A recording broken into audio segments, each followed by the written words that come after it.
2004년 9월호 지오그래픽 월간지의 이슈는 글로벌 경고였습니다. 그 주제를 가지고 지구로부터의 징조라고 하는 글에 이런 소제목들이 붙여져 있습니다. 간단한 설명과 함께 이산화탄소의 레벨이 올라간다. 지구로부터의 징조입니다. 수온주가 오른다. 바다가 따뜻해진다. 빙하가 녹는다. 해면이 올라간다. 지구의 만년설이 녹는다. 산불이 증가한다. 가뭄이 계속되고 호수가 마른다.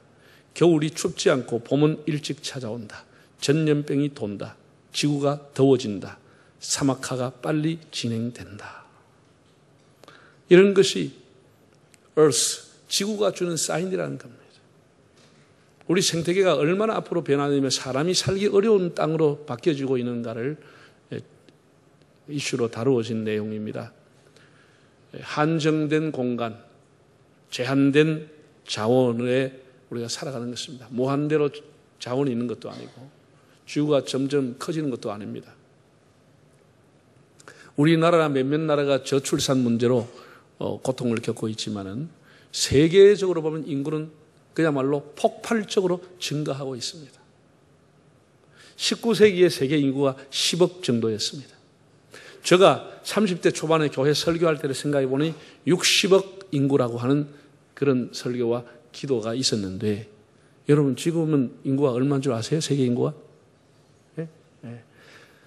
2017년 4월 지난달 미국 인구 통계청에 의하면 지구의 인구는 74억 9,400만 명입니다. 74억입니다. 1억 이상인 나라가 13개 나라가 있습니다. 그 중에 우리가 아는 대로 1, 2는 중국입니다. 중국은 통계상 13억 8,600만입니다. 2위가 인도인데 인도는 한 5천만이 부족한 13억 8천만입니다. 그러니까 뭐 인도나 중국이나 사실은 별 차이가 없어요. 음성적으로 호적에 등록하지 않는 아이를 합치면은 거의 뭐 10한 4, 5억 정도로 비슷하게 되리라고 봅니다. 3위는 미국이 3억 2,500만입니다. 이렇게 필리핀까지 1억 이상이 되는 인구를 가진 나라가 13나라입니다.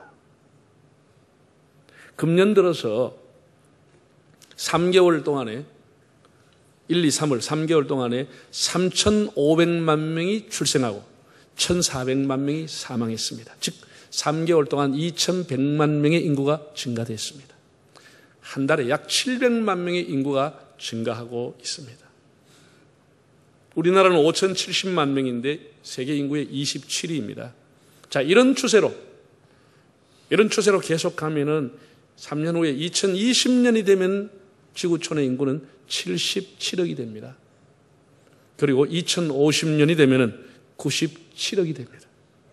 그래, 지금부터 35년이 지나면 전 세계 인구가 100억을 넘습니다. 여러분 좀 무섭다는 생각이 들지 않으세요? 100억이 넘습니다. 지금도 생존 경쟁이 치열하고 그것 때문에 나라마다 보이지 않는 전쟁을 하고 있는데 100억이라고 하는 인구가 이 좁은 한정된 공간에서 한정된 먹거리를 가지고 전쟁을 하는 겁니다. 100억이.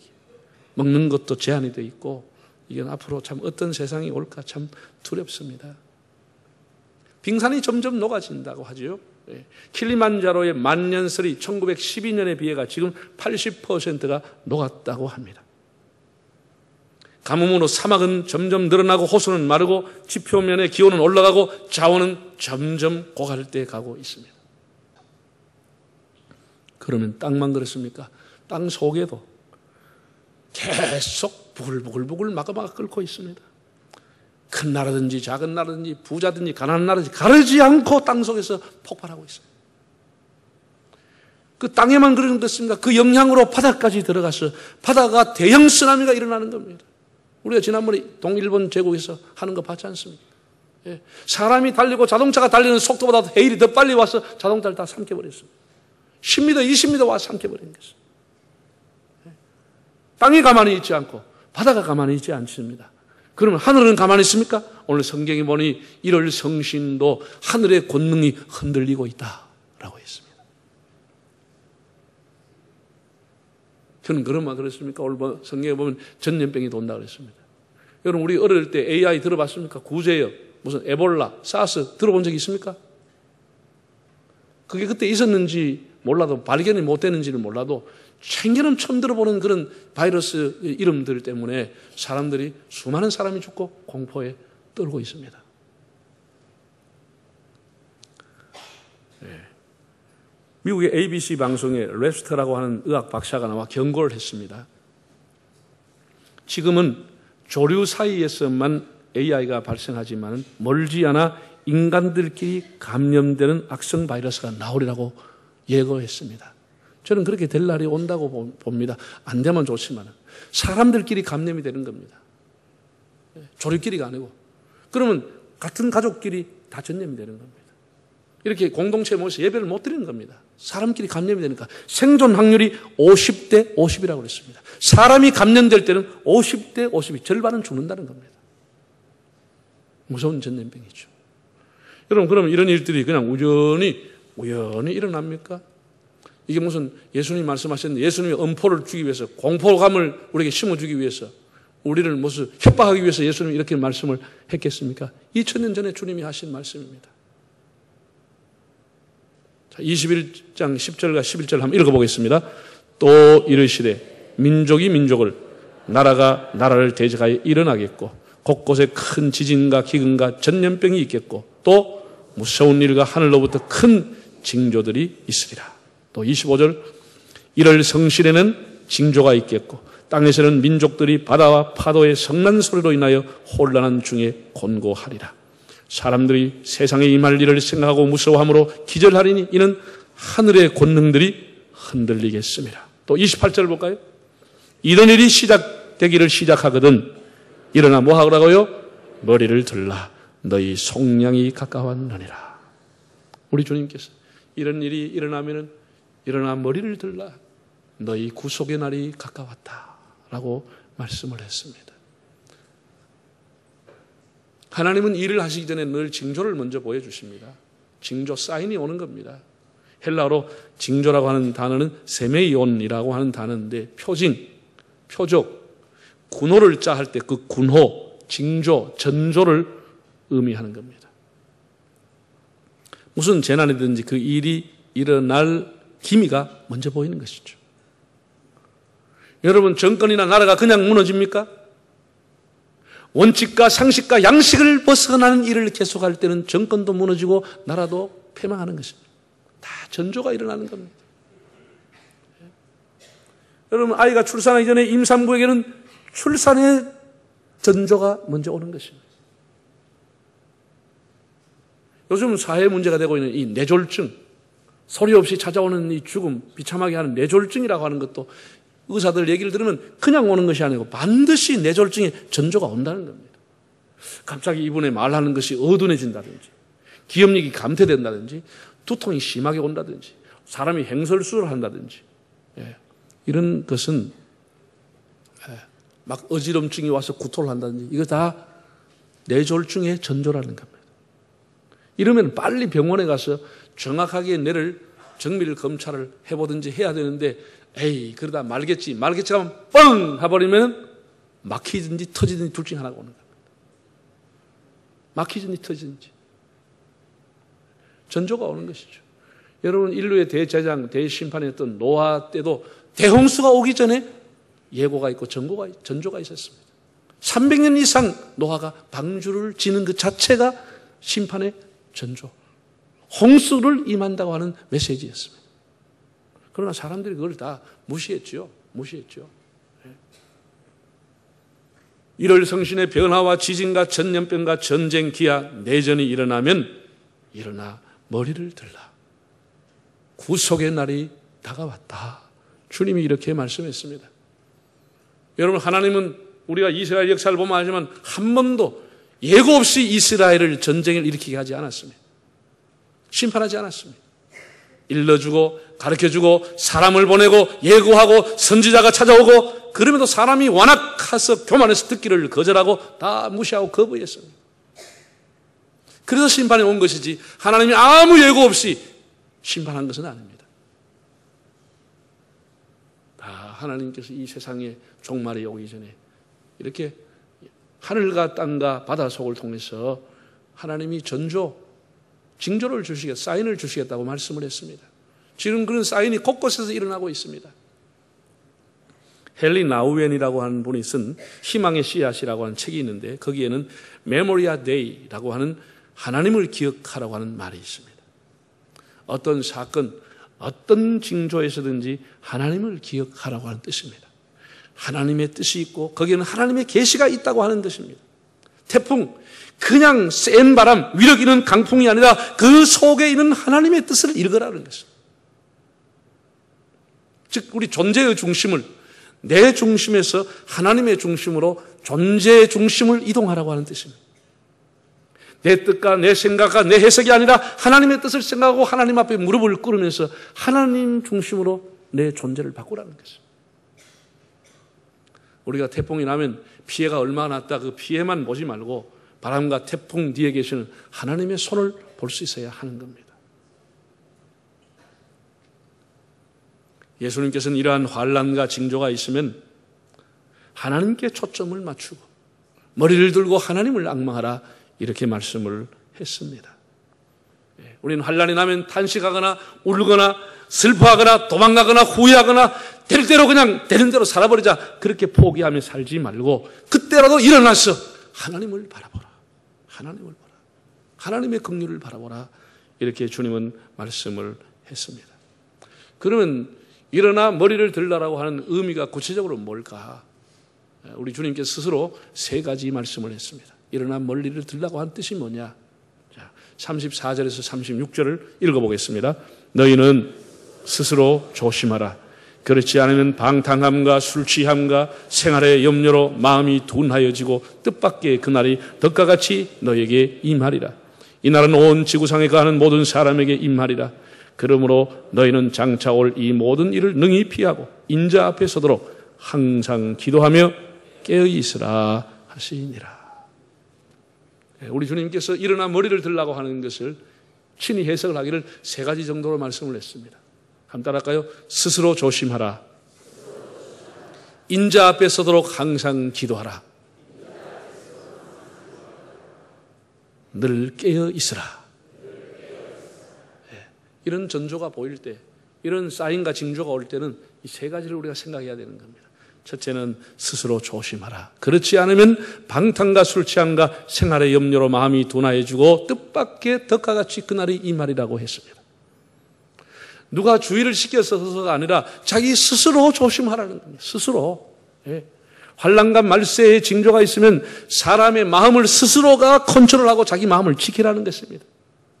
우리 마음이 둔하여지기 쉬운 겁니다. 둔하다고 하는 헬라의 뜻은 눌린다는 뜻입니다. 세상에 여러 가지 염려 때문에 눌려서 그의 신앙과 양심이 묻혀져 있으니까 그런 것 염려하지 말고 오히려 방탕할 수도 있으니까 마음을 잘 추스리고 다스려라.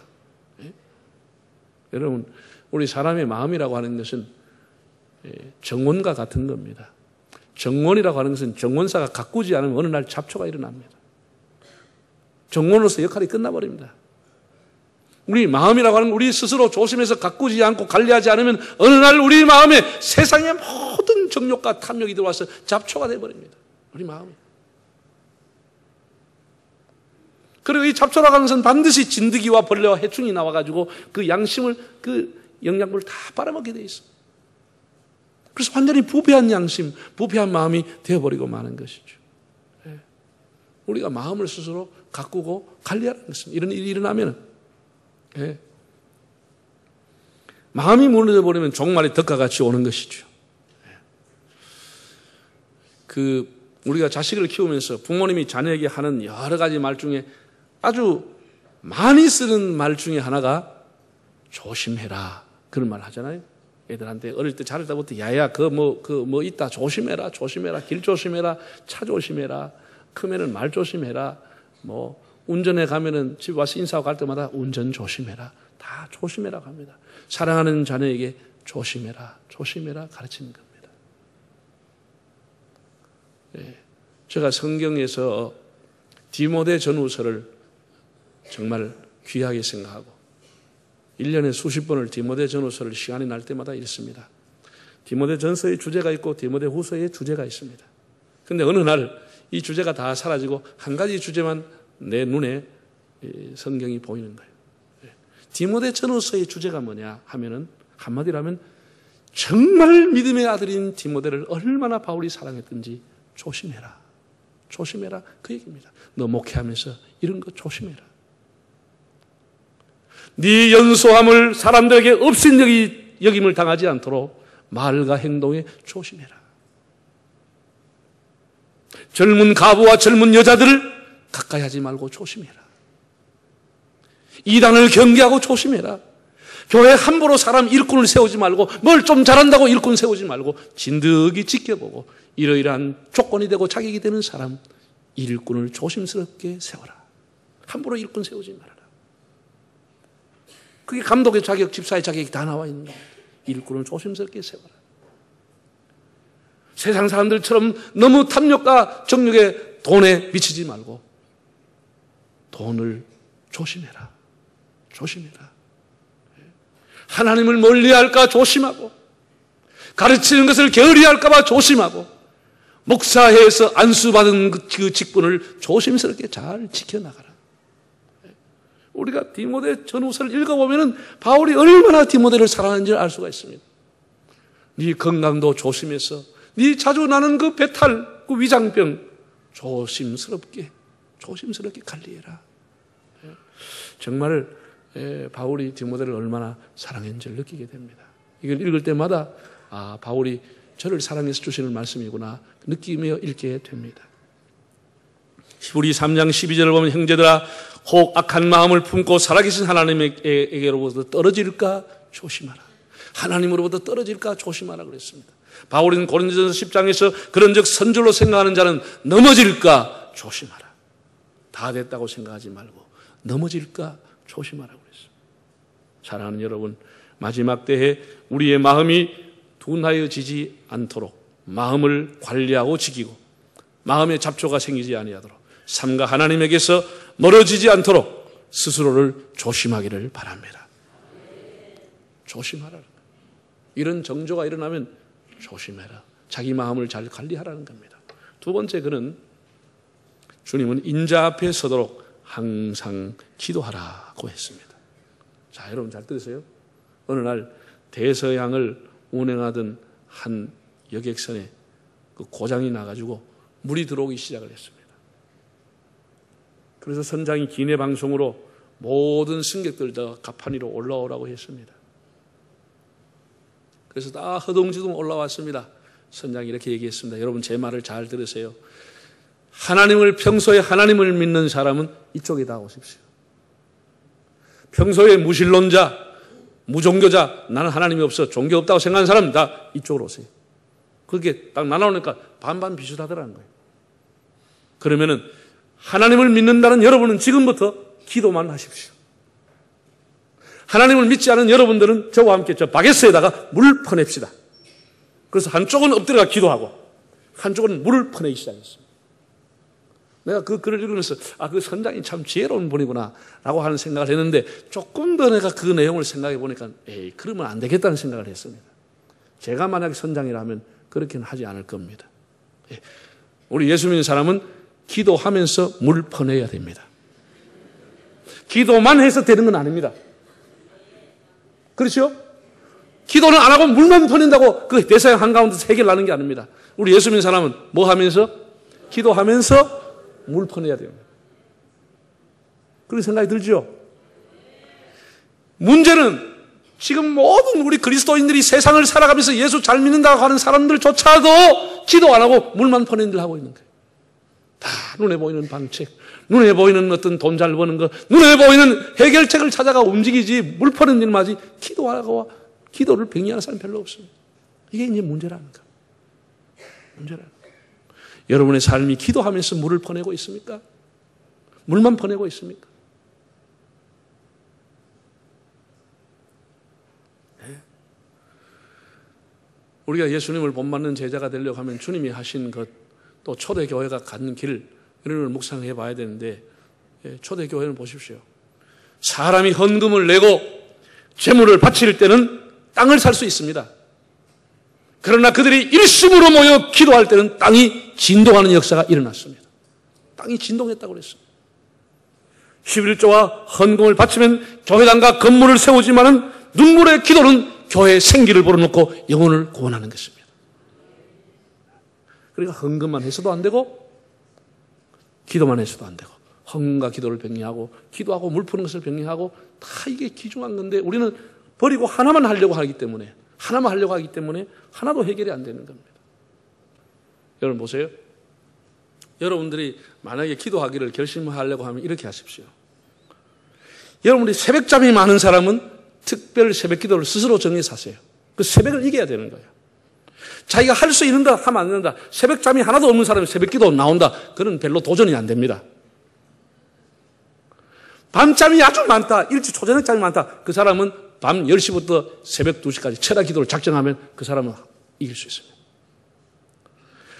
밥을 요만큼씩 새밥처럼 요만히 먹는 사람은 금식 기도 효과 없습니다. 밥을 그냥 먹으면 쫙쫙쫙 한 그릇 먹고 한 그릇 더 먹고 이런 사람은 금식 기도 작정하면 그게 도전입니다. 그런 게 도전입니다. 자기가 할 수 있는 일을 하는 것은 도전이 아닙니다. 그러니까 새벽잠 많다. 하다못해 내가 막 진짜 한 달 한번 기도해서 하나님 만나봐야 되겠다. 이런 결심을 하고 하는 거예요. 결심을 하고. 자기가 도전해야 되는 거예요. 자기 스스로가. 본인이 스스로 금식하고 스스로 철야하고 스스로 결심해서 하는 거예요. 스스로. 하나님 앞에 기도를 결심하는 거예요. 작심하고 하는 거예요. 작심하고. 늘 하나님 앞에 기도하면 하나님이 언제나 생음성으로 들려주지 않지만 내 양심을 통해서 하나님 말씀하는 겁니다. 내 갈 길을 인도하시는 겁니다. 여러분 지금 젊은 사람들이 막 집에서 돈 내주고 시간을 바쳐 5년 7년 동안 직장 취업해 보려고 스펙을 쌓는다고 난리를 부리고 거기에 뭐 미래가 있는 것을 투자하고 있는데 아이고 내가 보기에는 1년만 작정하고 하나님 앞에 기도하면 스펙이 아니고 스피릿이 내려와 버려요. 하나님이 그 인생에 날개를 달게 해버려요. 하나님 앞에 스피릿이 내려오면 그 인생이 완전히 바뀌어져 버려요. 해가지고 뭐 자격 하나 따가지고 그 자격 써먹도 뭐하는 자격. 여러분 이 마지막 때에 하나님 앞에 모두 기도를 힘쓰기를 바랍니다. 기도하고 뭐 하자고? 방금 기도하고 뭘 퍼요? 물 퍼라고. 물만 푸지 말고. 다 지금 물 풀고 있어. 내가 얘기하지만 기도하고 물 푸라고. 기도하고 물. 이 두 가지를 같이 해야 돼. 같이. 결심하고 하는 거예요. 결심하고. 네. 자기가 할 수 있는 카트라인선 밑으로 하지 말고 카트라인 이상으로 할 수 없는 것에 도전하는 거예요. 힘들어도 도전하는 거예요. 새벽잠에 도전하는 거예요. 밤잠에 철야에 금식에 도전하는 거예요. 그렇게 해서 해야 뭐가 되는 것이지. 한량하게 할 수 있는 것 하면 그건 안 돼요. 네. 그렇게 하면 안 돼요. 마지막으로 여러분 깨어 있기를 바랍니다. 열천의 비유의 주제는 깨어 있으라는 겁니다. 사도 바울도 지금은 자다가 깰 때라고 했습니다. 왜 그 섬나라에 비해서 어마어마하게 큰 땅덩을 가르는 중국이 일본에 삼켜지고 왜 한국이 조선 땅이 일본에게 주권을 뺏겼습니까? 나라의 조정이 깨어있지 않았기 때문에 나라를 다 잃어버린 것입니다. 우리가 깨어있어야 깨어야 여러분 이단으로부터 보호를 받고 여러분 영혼이 보호를 받고 여러분 가정이 이 환난 때에 보호를 받을 수가 있는 것입니다. 세상 쾌락에 빠져가 잠꼬대하지 말고 깨어 마귀의 올무에서 벗어나 일어나 머리를 들고 하나님을 앙망하시기를 바랍니다. 사랑하는 여러분, 세상은 갈수록 좋은 환경보다는 종말의 징조가 더 뚜렷하게 나타날 것입니다. 지금은 온갖 사건 사고 속에서 세매연 징조와 정조가 보이고 있습니다. 이제 내 중심에서 하나님의 중심으로 우리의 존재를 이동하면서 하나님께 마음을 두고 우리 스스로를 조심하면서 내 마음을 가꾸는 것이죠. 조심하면서 내 마음의 하초밭을 가꾸는 거예요. 그리고 하나님 앞에 깨어서 기도하며 살아가는 겁니다. 깨어있는 겁니다. 기도하는 겁니다. 작정하고 기도하는 것입니다. 그러면은 하나님이 그와 함께 하실 것입니다.